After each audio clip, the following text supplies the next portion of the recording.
It's the video that lit up the internet today. An alligator nearly as long as an SUV, sauntering from one marsh to another, and stunning onlookers nearby. It was just awe-inspiring. Christy Buckley was just wrapping up a morning hike with her husband Sean when the gator started to move. That's them right there lying on the ground, capturing these still pictures from the other angle. And yes, he's just as big from that side too. So my husband and I are calling him Godzilla because that's kind of what he looked like going across the path, yes. Crossing so slowly, his feet flopping with every step, and that tail dragging long behind. He's so prehistoric looking. He's amazing. And before you start calling this a fake, talk to the regulars at Circle B. The estimated 13 to 15-foot gator even has a name, and it's been around here for decades. The big humpback is what everybody's calling him. His back is a little bit higher up than normal. So check this out. Normally Circle B is a pretty quiet park. Not today. Everyone's heard about that gator and are actually making up their own parking spot just to get a peek. We live nearby and we come out here, but we came out today because of that.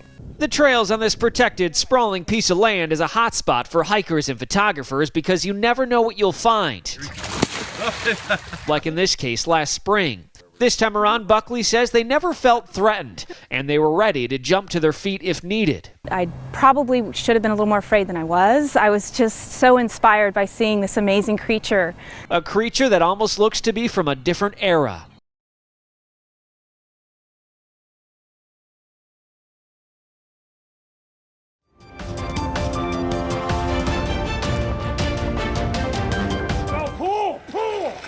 Cameras captured the rescue of a deer from a frigid Blue Marsh Lake in Berks County over the weekend. Officials with the Army Corps of Engineers and the Pennsylvania Fish and Boat Commission risked their safety to rescue the helpless animal that fell through a thin section of ice. They put on their cold water rescue suits and got to work. Two of the gentlemen got in a canoe and went out to the general vicinity of the deer. The deer is lucky a member from the Pennsylvania Game Commission was in the right place at the right time on Saturday to spot it in the lake. Seemed to be fine. Members of the Mount Pleasant Fire Company were also on scene. Officials say while these situations aren't unheard of, they aren't very common. Since this poor deer couldn't help itself, these rescuers proved to be heroes. There you go.